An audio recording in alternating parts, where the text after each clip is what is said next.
Welcome to Read the Tape. I have Paul Hadfield here, a really successful entrepreneur, and he is going to talk about his new project, his pre-revenue, his passion project. And I think this is such an interesting part of the entrepreneurial journey. That's what this podcast is about.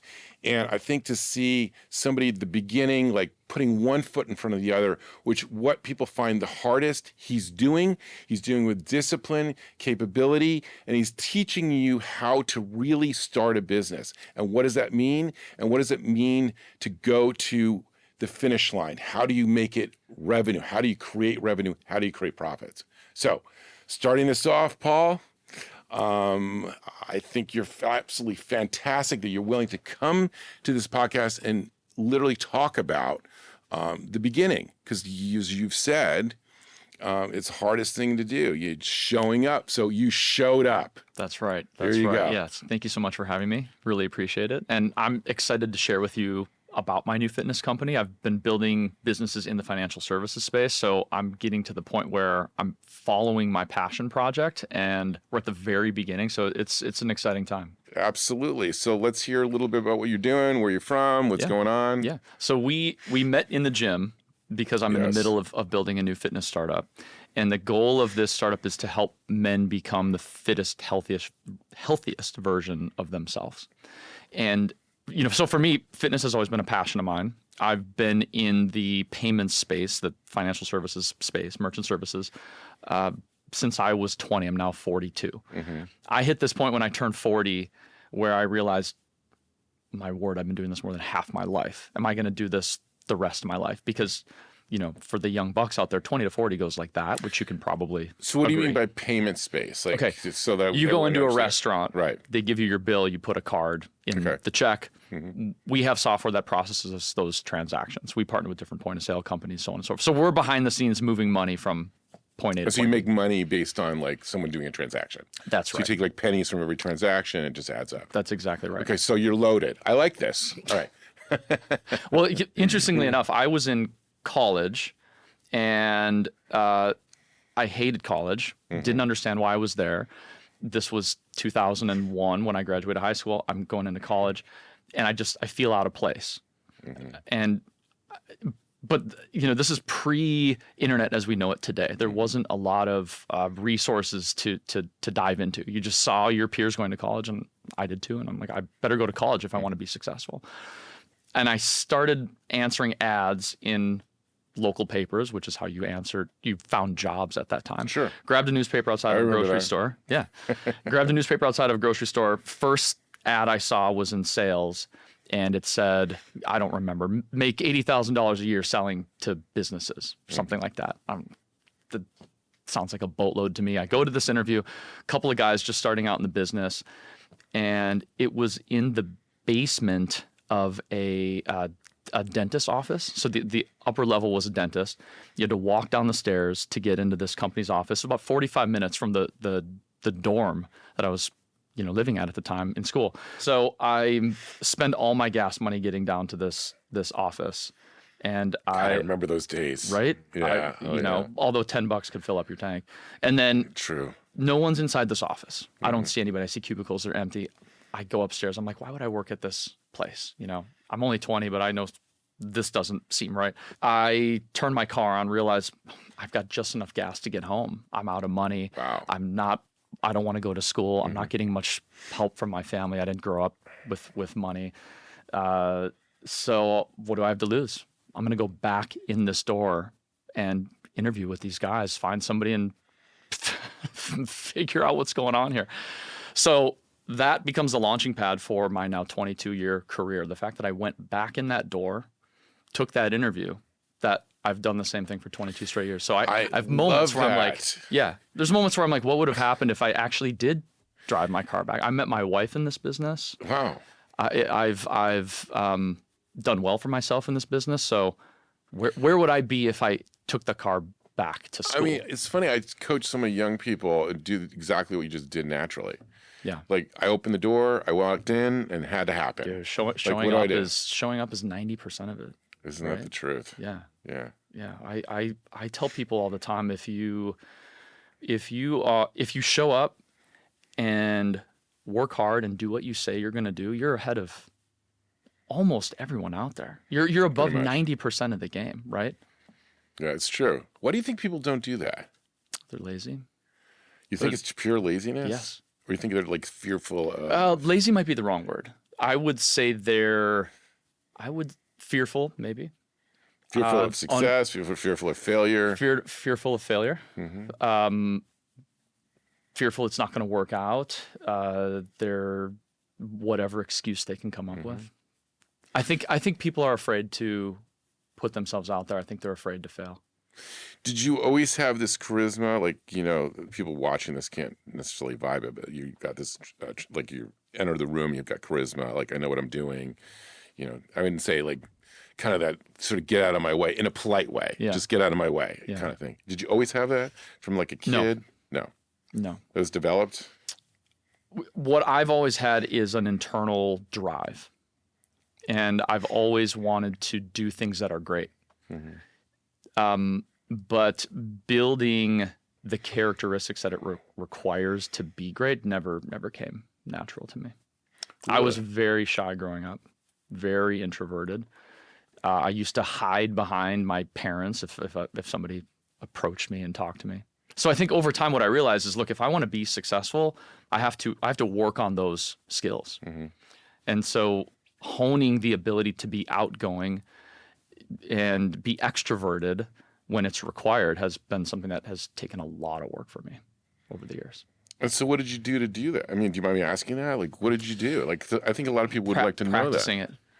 Practicing it. Getting into sales was huge for me because I've found for me, being in the habit of just talking to people every day, it's like a muscle, right? It's like it's building a muscle that you need in business. You can't get to where you want to be if you don't talk to people, and if you can't sell somebody an idea, you're never going to be successful. So, I would advise that anybody who and sure, there's ways. Of course, you can be an introverted person, never need to talk to a soul, and you can make money on the internet, right? But I think having that ability to, but you're still selling. Don't you think, like, don't you feel like no matter what you do, like you're still selling? Like the mere engagement in trying to make a living, or the mere engagement of being social, and the mere engagement, you're selling. Yes. I always sort of think of that way. Unless you're retired. Yeah. I think everybody should learn sales. Selling. Everyone should learn sales. And the sales part came natural to me. I've always been a very competitive person, so that idea behind making a sale and either knocking out another company doing the same thing or being chosen over a competitor. Were you an athlete in school? Yeah. So what did you do when you were everything: baseball, basketball, football. So you think that was part of the reason you were able to do that? Sure. That discipline. Sure. Sale. Yeah. I always find there's always a correlative behaviors between that. Yeah. 100%. I think so. I think it definitely played a part, just honing that competitive spirit growing up, for sure. So, Paul, you were super successful in the payment space and still do that as well. And you have a passion project at this point, which is cool that you're able to do that. So what is it? What's the passion project? So the company called RindFit, R-I-N-D. And I coined this acronym after what I believe are the 4 main cornerstones that any healthy person should be following. So the R is recovery. So letting your body properly recover. That includes sleep, right? That includes rest. That includes taking walks. That includes getting a massage, right? Anything that's going to let your body recover. The I stands for intensity, or intense workouts. So you need to have some form of intense workout that you're putting your body through. For me, it's weight training. Other people, it's running. Other people, it's swimming, et cetera. But you need to have some sort of catalyst to work your body. The N is nutrition. And I primarily promote eating single ingredient foods, whole foods, things like meat and eggs, avocados. So just not processed. Exactly. Okay. Yep. And then... Now, do you do this for yourself? Yes. Okay. Yes. And the D is discipline. Having the discipline to make the first 3 work consistently over a long period of time. So I've been working out for a long time. I've been very interested in nutrition for a long period of time. And at that age of 40, when I went through this, quote unquote midlife crisis, hopefully pre-midlife crisis. Yeah, nowadays we all live to be 120. That's the I'm, goal. I'm in midlife myself. Right Yeah. now, so I'm older than you. Yeah. It's a continual process. Well, listen, I told my kids that I'm never going to die. I've already midlife. told my kids. I'm like, I'm not going to die. Which, by the way, to sidetrack here, for me, that's a huge motivating factor for me. Mm-hmm. I want to be around forever. That's great. I don't like understand the people that don't want to. Or checking out. Yeah. There are people like, well, yeah, I don't want to live forever if I'm not going to be healthy. I'm like, then be healthy. Right. I mean, you have to make that investment when you're younger if you want to be around for a long time. So this idea, this passion project that came out of the payment space, like what motivated you to do this? Like you just felt like people weren't following this? Like we've talked offline in regard to some of this. Yeah, no, it's a really good question. So I started weight training when I was in high school. I had knee injuries. My grandparents gifted me with personal training sessions, and that I just fell in love with it right away. And so since then, I mean, I've always been in the gym. I mean, there's been periods of time when I haven't been in the gym, but I've always been into weight training and into fitness. So when my business was really at, full tilt a few years ago, I'm working around the clock and I'm still kind of working out, kind of eating healthy, but it didn't become a focal point in my life. And I noticed I just wasn't happy. And everything in my life kind of started to feel like it was unraveling.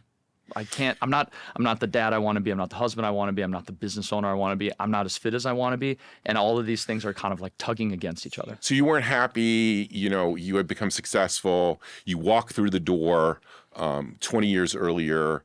I'm going to make it. Not only did you make it and you made, you were great at sales and you created your own business to make it even bigger. And all of a sudden like, hey, I'm not happy. I'm not fulfilled. I don't want to put words in your mouth. Sure. So this came about, there's a passion about being fit. Correct. And this is where this has come from. Correct. So let's go into that. Yep. And so I really doubled down at that time on my own fitness. The weightlifting aspect, which I've always been into, but focusing more in on it. Nutrition, really dialing in the nutrition. So all four, recovery, intensity, nutrition, discipline, that's kind of how I coined the four things that I was doing. And so where this really ties in is I realized that the more I focused in on my own health and wellness, on my own fitness, the more energy I had for my business, the more energy I had for my family. So making that the primary pillar of my focus, everything else just made sense after that. It was much easier to manage the stress of building my business and all of the customers and all the employees. It was much easier to carve out time and give that energy to my family and be a great dad and this husband. missing component of your life that you always knew you needed, which was being fit and disciplined and food, you decided like, I need to have this in my life. So this has become a business. That's right. You want to be very successful. That's right. Like I've always said, your hobbies or your passions or your capability or, what's in your lane, stay in your lane kind of thing. Or, what do you, it always turns into the greatest businesses because you're the most creative in those businesses. That's right. Because every day is a great day. Like, That's right. Oh my God, look what I'm doing. I'm doing for a living what I love most. That's exactly right. Yeah. So you made it a business. Yeah. So where the transition happened is over those next couple of years, when I became really the healthiest, fittest version of myself, I had a lot of people in my inner circle that were starting to just take notice on my appearance. Doesn't that feel you good look when great. people say that? 100%. Yeah. Even to say when that about me, but whatever. I think I did say that about you. It's every like. I said that about you when we met. I appreciate it. You told me your age. Yeah. Which I won't reveal. It's up to you. It's a weekly experience of looking fit. I have to. It takes a lot. You feel great when somebody comments on how you best. look. Yes. That's right. Yeah. So I had people that I know, and then I think the other thing was strangers, right? You're on the beach, you're at a pool, and somebody comes up to you and they want to know what you're doing, right? So I had people that I know, people that I didn't know that were asking me what I was doing. And it started to happen enough where I'm like, okay, maybe I'm an entrepreneur. Maybe I can make a business out of this. How great would I be, like you said, to build a business out of my passion, something I'm really passionate about. Not that I'm not passionate about the finance and payment space, but I've been doing it for a long time.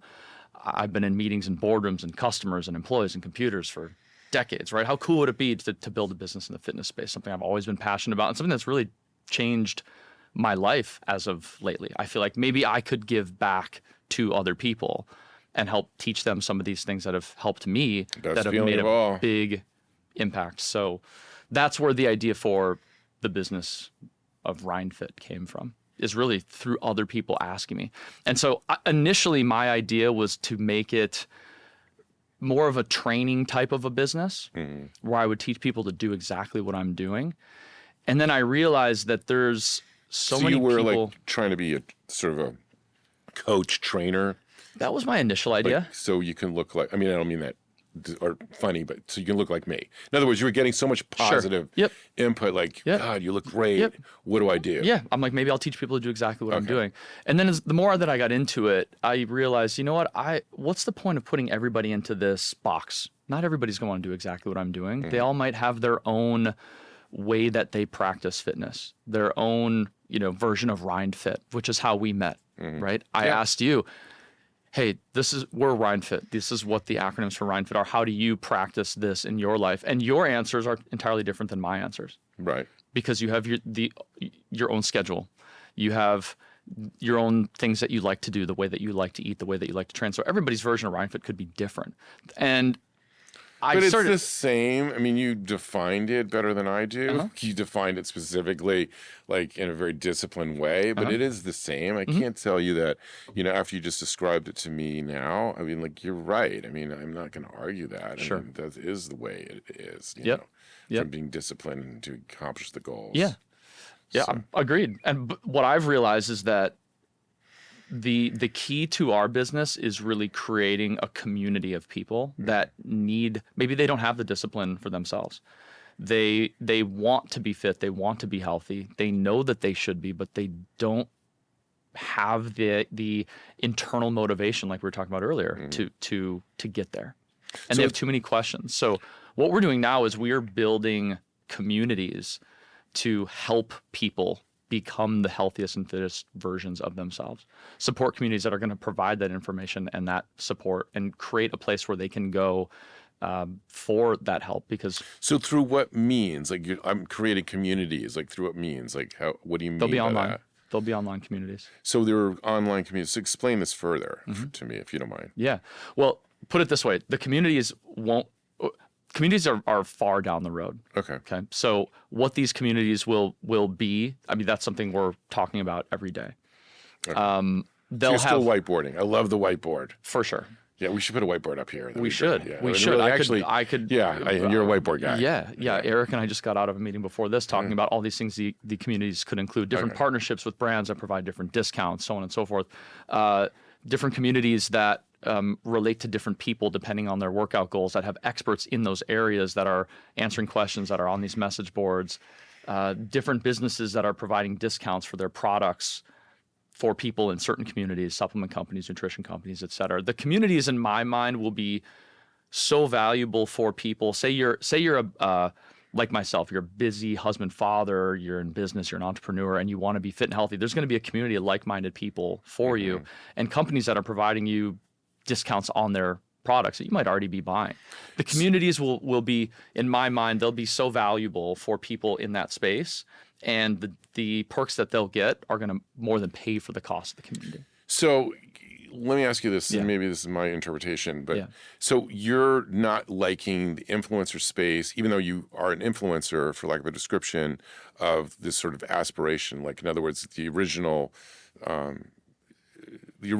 idea was like, oh, everyone's looking at me, I'm an influencer, you want to look like me, this is what I do. And then you're like, hey, that's not totally positive, and there are people who have different things or different modalities. Yeah. So you want to do more of a group session, if I'm getting this right, so that people are more comfortable and it's not absurd, where you're not going to look like this person, or you're not going to be able to do this, or you're trying to create more of a positive, am I getting that right?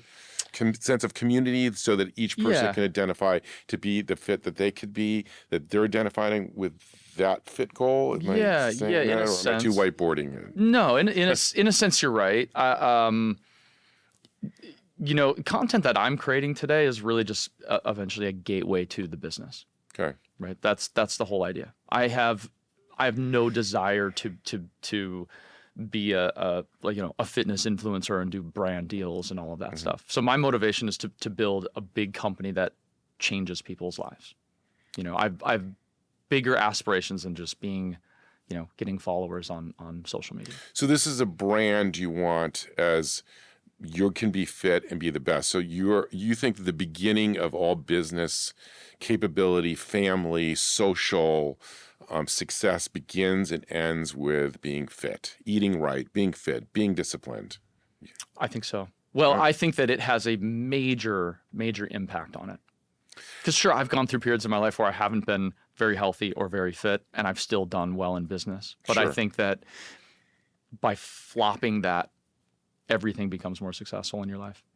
I really believe in that. I mean, it's always been part of my life, being fit, fitness or being an athlete. I mean, it's just, in fact, I always ask somebody when I'm coaching them, I'm like, were you an athlete? Because it's easier for me to speak with them because they're already used to some of those modalities, some of those disciplines. Yeah. So it's interesting that you're saying this, like fitness is where it all begins and ends. And I always say that to everybody who is not feeling fulfilled or not feeling, not going anywhere. Like, what are you doing? You join a gym? What are you doing? I don't care what that is, whether it's yoga, hot yoga, Pilates, walking, hiking. I mean, there's like a million different fitnesses. And there's a new fitness modality on a daily basis, which I keep trying and I fail at almost all of them. So anyway, I've been lifting. I when my business was at its peak a few years ago, I found myself just coming home from work and do dinner with the kids, tuck them in, and then I'm back to work till midnight.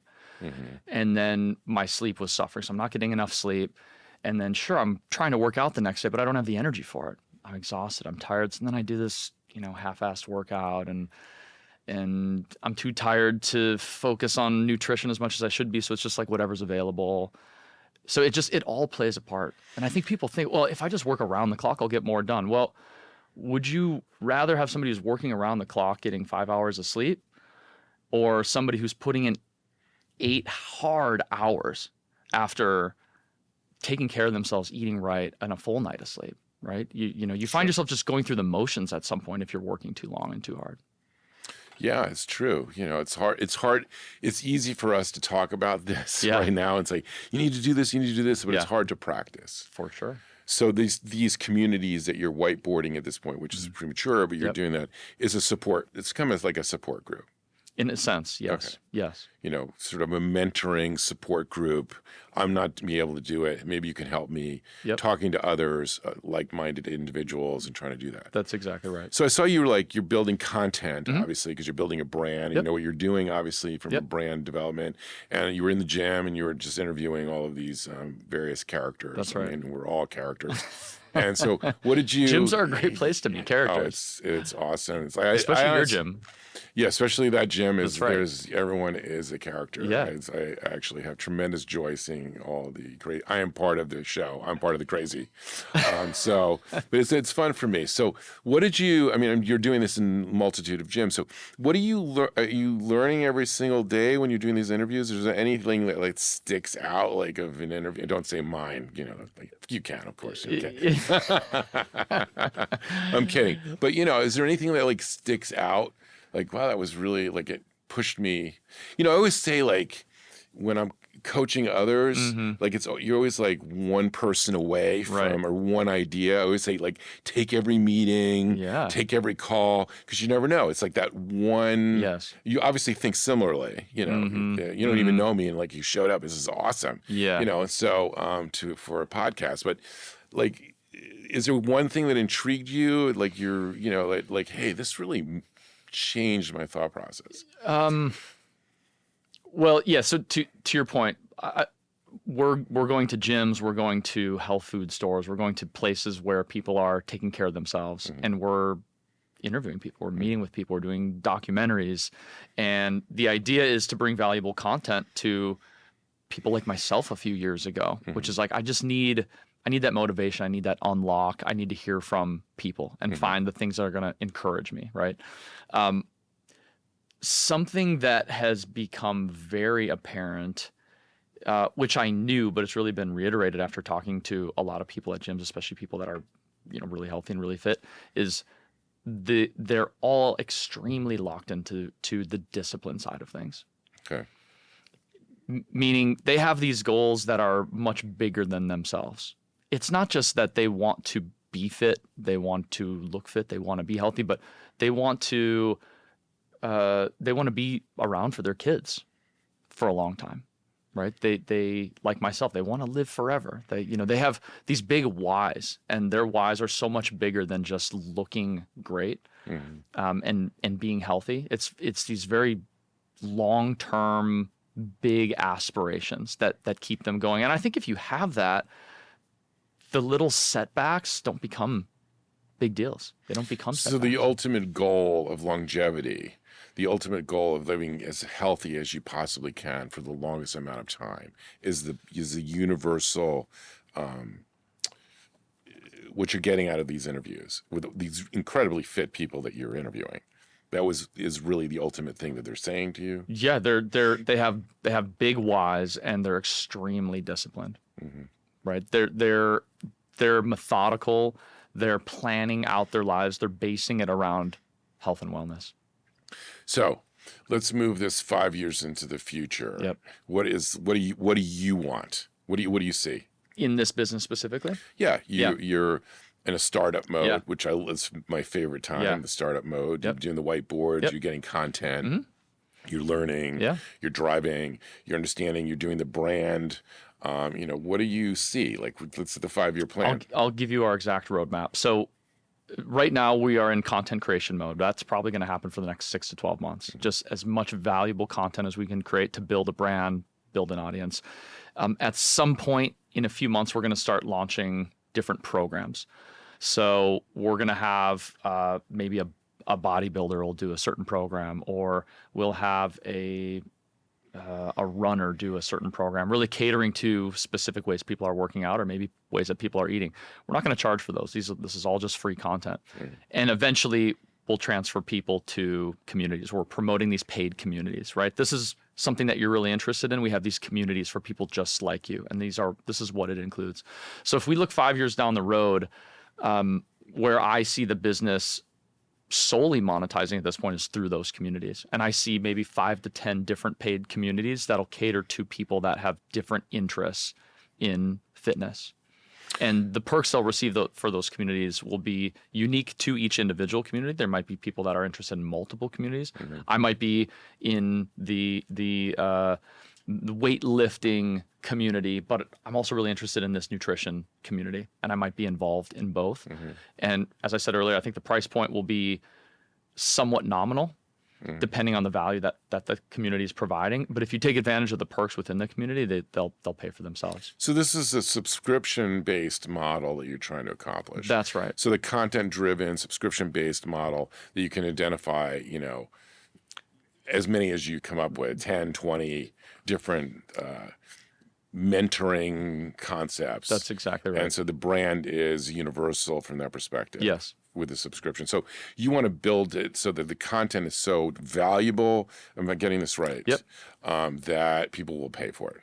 Well, yes. So that the content really becomes a gateway to the communities, right? And the communities are for people that are like, I want to take this to the next level, and I want to be in a community for support, and I want the perks that come along with that community. That's great. That's interesting. Is there something else you want to say about that 5-year plan? Like what, I always say, it's always interesting to me when you're doing these plans or you're whiteboarding, like the contingency arrangement. It's like there's something you want to say, like, hey, if this isn't getting traction, this is the direction I want to go. Is there something that you have that in your mind yet, or no? This is what I want to do. No backup plan. Well, here's what's interesting about building a business this time around is I've it's the first time I've been building a business in this space, right, outside of the payments space. And unlike my last business, I don't need this one to go well. Sure. I'm much. It's interesting once you've had a win or a couple of wins, because then, at least for me, I feel much more inclined to share information, right? I'll sit here with you and just tell you exactly what we're doing. And because what I've realized over the years is most people aren't going to do anything with it, right? It's that idea of being self-motivated. I'll tell you exactly what we're going to do and how we're going to make money. Mm-hmm. And anybody that's listening, they could take the idea and run with it, but ideas are just that. And so few people actually. This is so interesting to me. Wait a second. So you're saying before your first win, your second win, your third win, and you've had a lot of wins at this point, and you're a successful guy. You don't want to share. You felt like fearful of sharing, right? Because hey, this is my idea or my creativity. For sure. You think some people are just going to take it and run with it? That's what. At least that's what I thought. Okay. I'm not judging you. Right? I mean, like I always had this fear that starting a business felt so easy to me. I always felt like, well, I don't want to give my employees all the information because what if they just run with it and open up a competing shop? Mm-hmm. Where I can tell you in the 22 years I've been in the payments business, I know of just one employee that actually took that leap and did it. So I think my mindset shifted a long time ago from being fearful to realizing, look, the more information I can give to people, the more successful the company's going to be. Just be a complete, transparent, and open book, right? Instead of keeping your cards close to the vest, give them everything. I always say that to people. So it's interesting you bring this up, and people are always fearful. Like, you're not alone. Yep. Most people are, the way you said it, most people do that. Yep. But I always think it's always interesting, and I always say, like, there's no way they can be you. Exactly. Ever. Yeah. I mean, you after 20 years, there was one guy that probably did it a little differently than you, and it's probably still annoying and just copied what you did. And exactly. But he probably had similar capability or similar, in a sort of way. But it's, that's a pretty good batting average. But that's most people. Yes. Because creativity is yours. I mean, it's the ultimate goal to success. Like, the more creative you are, the better you are. Yeah. And don't fear that. I mean, obviously, if you have a secret sauce, you're not going to fear. Sure. Yeah. Well, you start to realize that an idea it's just that. I mean, where the value comes in is the work that gets put behind that idea. Mm-hmm.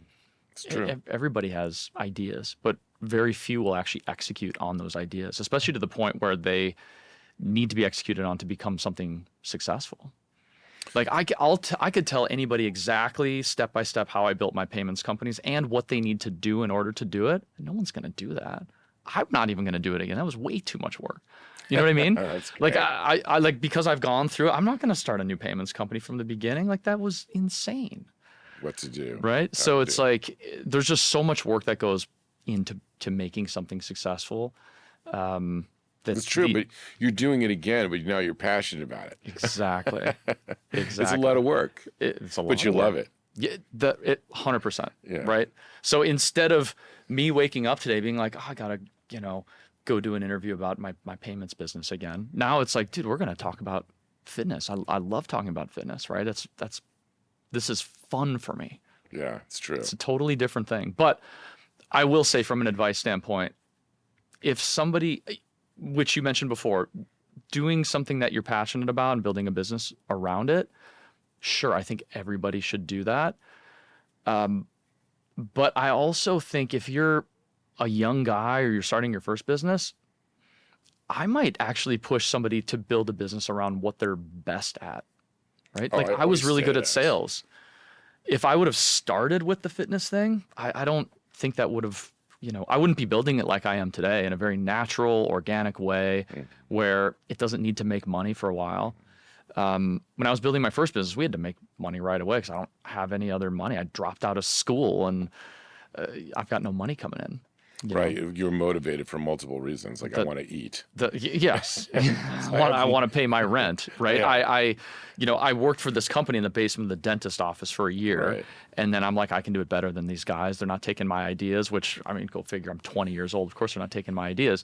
But I start my own business and I'm, make these agreements with banks. And I'm just out there, to clients. I'm sitting across the table from clients telling them, oh, yeah, we're this big company. We do all this stuff. And then I drive back to my apartment and they have no idea their payments are going through this guy who just made this agreement with a bank and he lives in a tiny apartment in downtown Chicago.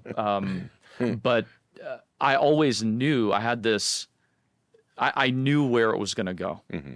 So looking back on it, I'm like, that was nuts. But at the moment, I'm like, this is going to be a huge business. I'm all in on this. And I had no plan B. I'm like, this is going to happen. Nothing is going to stop me. Nothing's going to take me off course. Would you advise people to do that? No plan B? If, like, from your perspective? Yes. If they know that idea is going to be successful. Because as soon as you introduce that plan B, now you have a fallback plan, right? Now you can say, oh, well, I always had this fallback plan. If it didn't work, I was always going to do this anyway. You've got to take that out of your mind. If you've got the parachute, right? Like you're gonna pull it when things get really hard. Well, I always tell people, what are you great at? Look back. Yeah. What was easy for you? What was easy in your life? Like, what are you really good at? What you wake up in the morning and just good at this, and it's usually what you can make a living at. So you're good at sales, or you're good at speaking people, or whatever. You're good at these things, and so you're just sort of following in the same footsteps. But I haven't heard the plan. I mean, I guess there are people who say that, but I haven't heard, like, I don't have a fallback plan, which I kind of like, actually, because it's like, if you're always like, if you're always hedging, how are you really going to accomplish? Which is weird, because I was a trader. I was a stock options trader in Chicago. Yep. I was on the floor, and I was, there was massive amounts of risks. I mean, you lived in Chicago, you know those people. Yep. And I think the whole nature of it is, even though it's incredibly risky, you're always hedging. Right. So it's it's a weird juxtaposition, because I'm listening to you.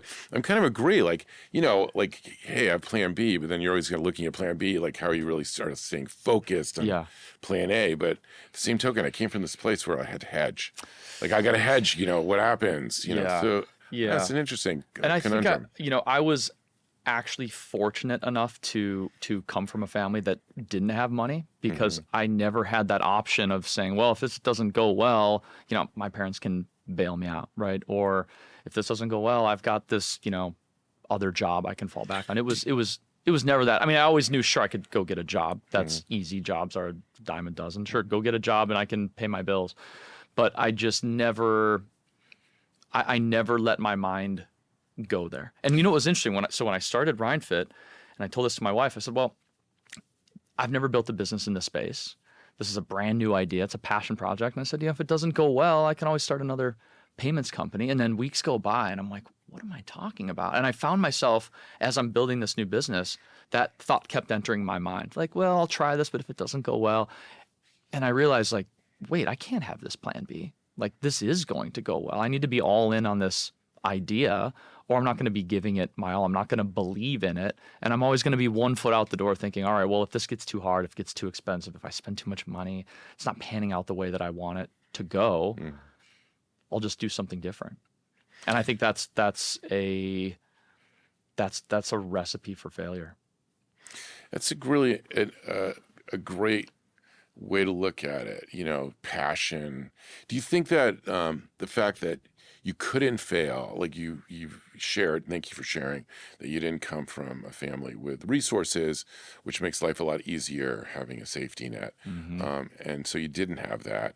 And do you feel that that was actually instrumental in your capability of where you are today, obviously? But how do I say this? That was the driver from the very beginning. I have to do this. Yes. So what would you say to people who, and there's lots of them, that have that safety net, maybe a lot of your friends. Yeah. What would you say to them? Like, would you say you're lucky, but in order for you to get to where you want to go, you still have to think like you don't have that? Or what would be your advice? I think so. And I know people that. What are you saying to your kids? Yeah. Here you go. That's a really good one, because I'm trying to instill that entrepreneurial spirit into my kids at an early age. And I'm definitely not going to force them down one direction, but I felt like I was forced to go to college because I wasn't provided with another alternative. I was under the impression that I would be a loser if I didn't go to college. I'm not going to amount to anything. All my friends are going. My parents are wanting me to go. My grandparents are telling me to go. That was just what everybody's doing. So I at least want my kids to know, hey, here's the paths you can take and the pros and cons of each path, right? Do you miss that? Like, you didn't graduate from college. Is correct? That obviously it's not affected you one way or another.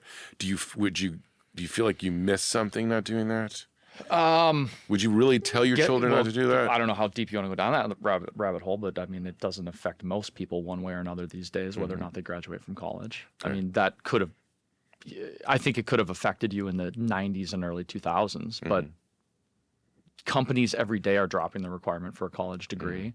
We're in the information age where everything you learn in college, I could pull up on my smartphone in a moment, right? So taking information, memorizing it, and knowing it is much less valuable today than it was 20 years ago before we had the internet and phones, right? Yeah. So now it's what can you do and what have you done?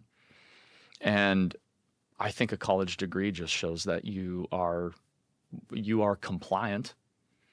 So this is great. So not to coach you right now, but this is an interesting motivator, and it's really part of your journey, and it's also part of your fitness business at this juncture of being unconventionally conventional. So like you obviously say, no, you don't need to do that. Like follow your passions. So I mean, it's probably something you should stick into your existing narrative, you know, from that perspective. Because like, you know, you were pretty passionate. You were like, no, you don't need to go to college. It was good. I like that. You were like, look, and also I come from 20 years of interviewing people that show up with college degrees on their resume. It doesn't do anything. Nothing.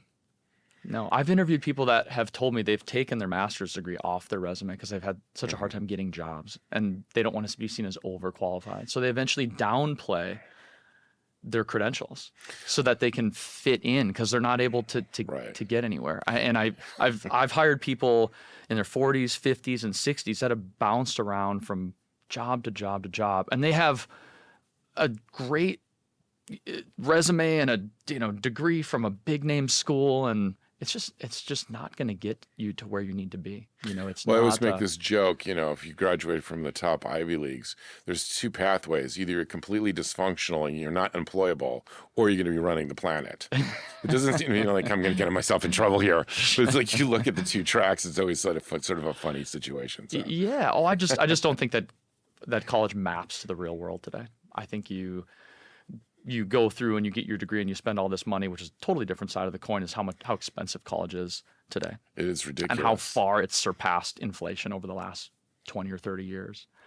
So you feel it's superfluous from the perspective of not preparing you for what you really need to do. Oh, for sure. Just following your passions. For sure. Following your capabilities, following your what you're good at, what you're naturally good at, and being happy. Yeah. I think it should be the opposite, where if you want to go to college, I would say graduate from high school and spend a few years doing something first. Even if that's interning for free somewhere that you're interested in, right? Just go get experience. And for me, I wish that I would have gone right into business instead of even wasting the semester or two that I spent in college. But I did realize right away, I'm like, okay, this is not for me. I don't feel like I fit in. I feel like I'm wasting my time here. There's something bigger for me out there. Yeah, that's true.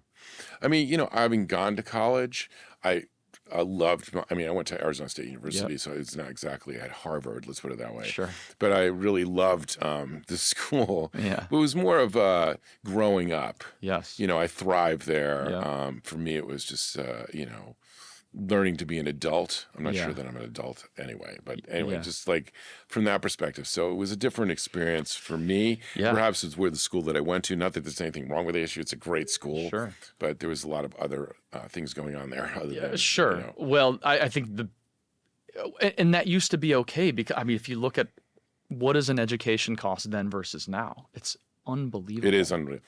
In fact, I just dropped my nephew off at this amazing school called Occidental. It's not too far from here in Beverly Hills. And, I'm the uncle, and I just had this joy, moving them into the dorm. My sister was there, and I was glad that they let me participate. Sure. And so it's funny because they had this introductory thing for the families. You know, like the badges and whatever. And so, regardless, I was in this like amphitheater, and they're like, you know, all these scared parents. Of course, I'm the uncle, so I'm not scared. Like, just was watching the whole thing ensue, and I was a little boring what they were saying. Hopefully, they don't see this because I'm going to get in trouble here. For my nephew's going to kill me, right?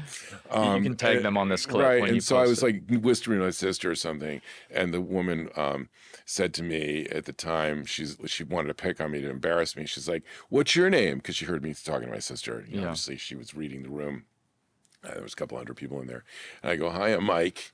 And before she could say anything, you know, that I could say I was the uncle, and she's like, "Well, what would you do if your child is in school and there's a party in the room or whatever?" You know, it's like negative, what we perceive as negative here. And suddenly I said, "Thumbs up, cool." I like celebrated because, of course, I'm the uncle. Anyway, everyone sort of erupted in laughter. You know, so like you learn how to be an adult, how to explore, how to do things like that. So I think like for your going back to your existing new modality you're doing, your new business, I think I kind of like this as one of the as one of the pods or one of the communities is like, hey, don't go to school the first couple of years.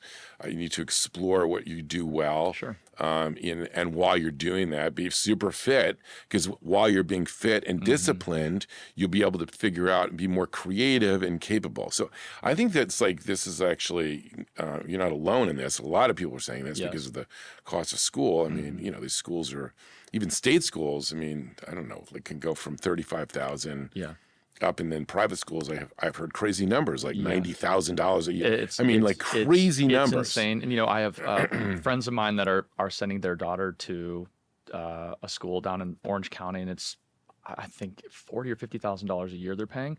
And by the way, their kid has a passion, and it's real estate, and he wants to sell houses. And the parents are forcing this kid to go to school for 4 years for $200,000. Well, he can work. He can work for us at Equity Forbes Global. There you go. Yeah, right. Well, so that would be free. If you met a kid who's motivated and hungry, 18 years old, wants to get into real estate, my guess is you'd say, "Hey, come work for us. We'll start you here. You can intern here," as opposed to saying, "Well, why don't you go spend 4 years, get a degree, and go $200,000 in debt first?" Yeah. That's my guess of what you'd say. But maybe you'll tell me differently. I don't know. I don't have kids. It's one of my like really big regrets. Yeah. I think that's why it's not too late. Yeah, I think it's a little too late. You know, my wife and I couldn't have kids, and so it's really I get actually depressed about it. Sure. And that's why I think it helps so many people, young people, try to accomplish goals. So I don't know what I would say. Yeah. I think I've been more programmed. First of all, I'm a lot older than you, and it was an era. You know, like my father came from terrible poverty, and the only way out from that poverty was education. Of course. And so that was part and parcel to the dream, the American dream. So I think that, you know, as a child of that, it was instilled in me to have education. And I think that, I don't know, I'm not in disagreement with what you're saying. I'm like, I can't argue. Well, no, you're not alone. And that's why I think a lot of kids are still going to school, is because their parents feel the same way as you. Right. That idea has not left them. You were raised with this idea that college and education, that's the way to success. But, you know, as another note, you know, because I'm in, you know, the gym that I was in, and it's, you know, this sounds ridiculous and hyperbole, but it's an elite gym with elite trainers, and it's expensive. You know, you see young people, they want that knowledge base. They want the capability. I want to be able to look this way, or I want that discipline, or I have to understand the food, or I have to understand, you know, the various components of fitness, which is a huge education capability, and it's expensive again. So like all of these things are expensive. Like, how do you accomplish that? Perhaps you're filling this need from that perspective, you know, how you're filling this need of how to get that knowledge in order to accomplish that goal. You know, I've noticed like the person that I train with, and it was amazing, and I love seeing people help others. He was helping young people. You know, he's an elite, capable, highly knowledgeable in all of the factors associated with, you know, being an expert, for lack of a description. And I saw him like volunteering his time with young people, like they can't afford it. I'm like, that's awesome. Very cool. Like it was very cool. It was like moving Yes. to do that, to help others, knowing that they can't do that. So it's like different education modalities, but it's unfortunate. It's just expensive no matter what, getting that expertise, whatever it is that you want to do in your life is just expensive. And can you only learn it from YouTube? I don't know. I'm being sort of funny, but can't you? Maybe That's no. You're spot on.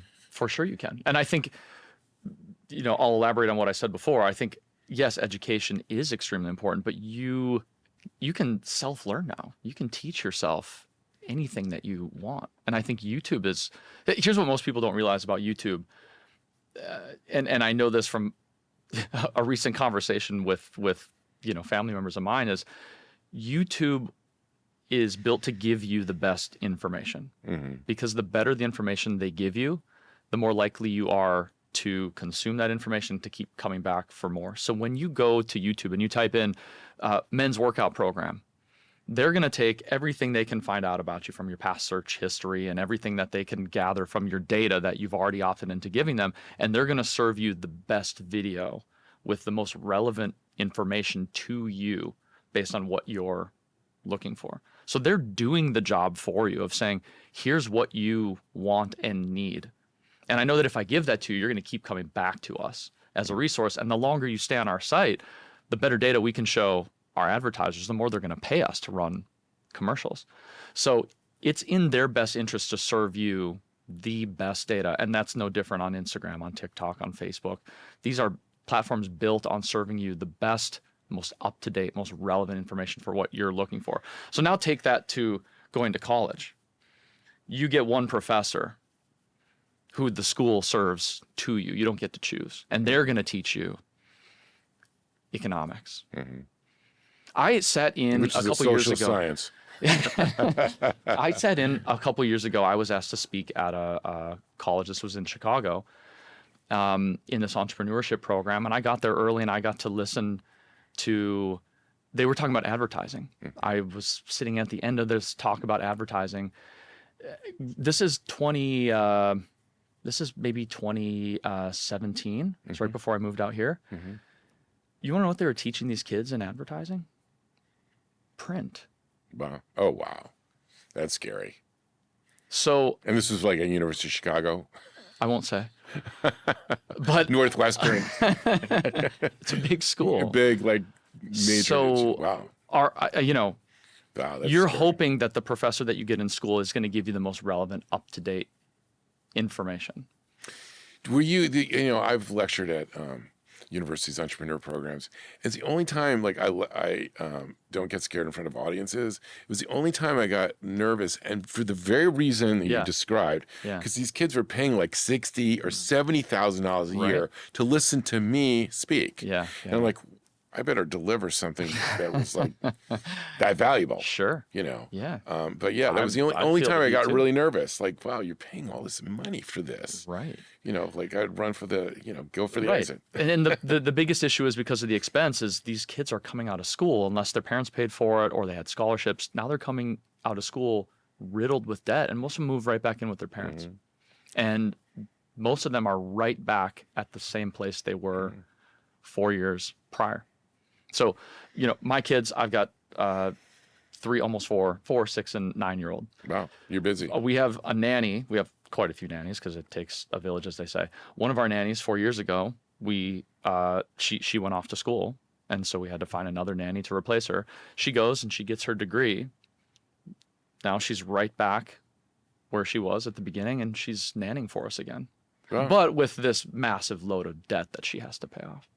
And that's not true for everybody, but I think if people go into going to school thinking it's this, that's their ticket to the next step, and it might be, but it's definitely not guaranteed. And I don't know what I think it's something like, is it 40% or 50% of kids that leave college, they don't even get a job in the field where they got their degree. Well, you're as passionate about this and this project that you're doing with your fit project is like part of your sense of community, Yeah. of another pathway for success. You're For sure. passionate about, Yeah. this sort of imprinted concept that you're talking about. Like, you must do the following things. No, obviously, I don't want to leave this program without saying that if you want to be a medical doctor, or there's some like certain engineering, there's obviously some skill sets necessary that one has to get advanced degrees. Otherwise, we wouldn't be functional.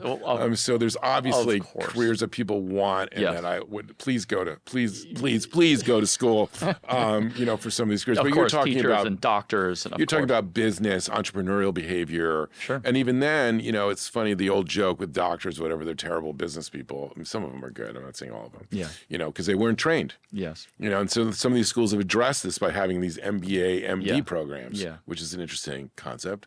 But I wonder actually where the data is on that. I wonder if it worked or didn't work. Interesting. So that is interesting. Yeah. No, I'm definitely passionate about it because I've seen people that go that shouldn't go. But I'm passionate about people thinking outside the box. I'm passionate about people that people I've always looked up to are people that are time and time again giving their all to everything that they're doing, right? No matter how many times they get knocked down, they're getting back up, right? They're not afraid of failing. And when they do fail, they're just on to the next thing without skipping a beat, right? The great pivot. Yeah. So really, plan B is that when you fall down, you're getting up. Of course. So that's really plan B. It's like, it's all right. Big deal. Yeah. Plan B is knowing there's stumbling blocks, right? I think people that are successful use those stumbling blocks as something that can make them stronger, right? They use negative things that people say, or they use discouragement as their motivation. I think that's what successful people do differently than unsuccessful people who use those stumbling blocks as the reason to go to plan B. They use the discouragement as the reason why they should quit. And then they diminish their own goals and dreams to fit into a box where they said, well, I didn't want that anyway, until they get themselves to this point where they're just not happy. So that's really what I'm passionate about, is people going for it, right? Realizing, look, I've got this one shot of living. Why do I care what anybody thinks? Why do I care about failing? Who am I worried about seeing me fail, right? Because I'm out here trying. Well, they're at home watching me do it, eating popcorn. I say that all the time. I mean, it's like a basic tenet of my belief system that failing forward, or, I was raised, I've said this before on this podcast, but I was raised by a parent. I think I even said it when you were interviewing me, that only celebrate everything I lost at, because he wanted me to be a person who like laughed at failure. And so failure was fine. Okay, no big deal. Let's just move on. Yeah. And it was great. The way he taught me, and I was always able to fail and laugh at it. And then, you build for your successes from failures. But I did have a safety net. So, not that my parents are wealthy by today's standards. With today's standards are insane. But father was a lawyer, and Sure. But I think that part, I would be lying if I said that safety net didn't give me more capability of being more of a risk taker, being on the floor. Like, at the end of the day, I was going to eat. Yep. And so I can never take that away. Yeah. When I coach young people, I have to be careful about that. I want to be sensitive to, no, they're not going to eat. I can go ahead, go do, go for it, versus well, what do you need to do to make sure that you can eat, or what do you need to do? And I've always said, this is interesting, the rare occasion I've had the opportunity where I see that safety net is necessary for somebody to succeed, I will say to them, and this is an interesting point, don't worry about your food, or don't worry about this. Go do that. And not one time, which is interesting, has it ever come back where I had to pay that bill. Not once. So sometimes you'll see that, that safety net, the necessary lift. Okay, with that fear factor or something like that. Yeah, I can see that too. So somebody who's obviously you're a self-motivated person, right? So you have a safety net, and you're like, great, I can actually go even harder now. Right.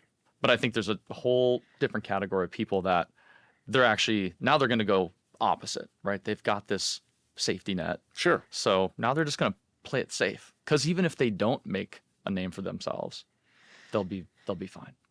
Yeah. I mean, But now you're getting into a host of other issues, right? Now, if you're talking about, some of my good friends that I grew up with have parents who are very wealthy, and there's a good percentage of them that just aren't in a good place. Sure. Because they feel like they don't have a purpose. Mm-hmm. And, alcoholism comes into play, depression comes into play. So I think people need to have a purpose. They need to be giving their all to something or some project. Otherwise, why are they here? Why are you here? And that's but a very if you lonely stay feeling. fit, you wouldn't have any of those issues, even if you,